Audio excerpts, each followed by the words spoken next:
A special Mass helped to celebrate the 20th anniversary of EWTN Germany. Last Saturday, a Mass was held in Poland with a delegation from EWTN Germany who received a special gift from their Polish colleagues, a relic of St. Maximilian Kolbe. The gift celebrates 20 years of EWTN's evangelization in the German language.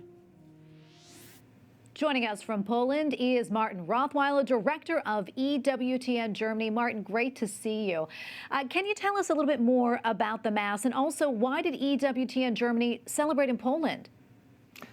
Sure. I mean, we were invited by our friends from Poland to celebrate the 20 year of EWTN in Germany, which we celebrated last year, and to do it this year in Poland. So there was a wonderful invitation from Father Piotr Wiśniowski, who is the spiritual director of EWTN in Poland, and he told me last year already that they want to give us a present, and the wonderful present would be the relic of Saint Maximilian Kolbe, which is a great saint here in Poland. And because of the pandemic, it was not possible. So he invited us now to Niebogadlanów, which is the place that Father Maximilian Kolbe founded. And yeah, it's a wonderful sign, and we're very grateful for this very special moment, and we are still extremely moved by this warm-hearted, symbolic and profound gesture.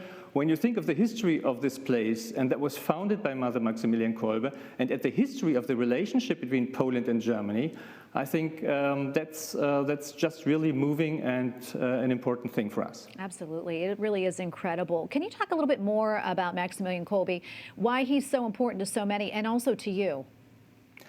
First of all, because he's a martyr who gave his life for a family father in the concentration camp in Auschwitz. He volunteered to go into the hunger bunker for him. He comforted and accompanied his fellow prisoners with prayer and songs, even into the death, until he himself was killed with a phenol syringe.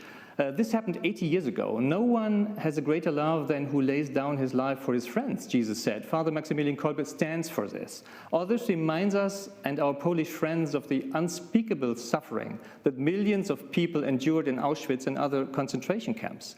And the grandfather of Father Piotr Wiśniowski, the spiritual director of EWTN in Poland, spent 3 years in the concentration camp in Auschwitz and might have known even Saint Maximilian Kolbe in person.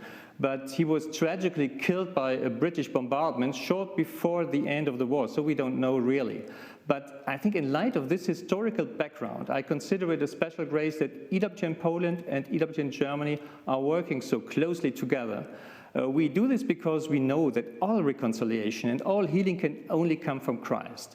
And St. John Paul II, who canonized Maximilian Kolbe in 1982, called him a motor and patron of reconciliation.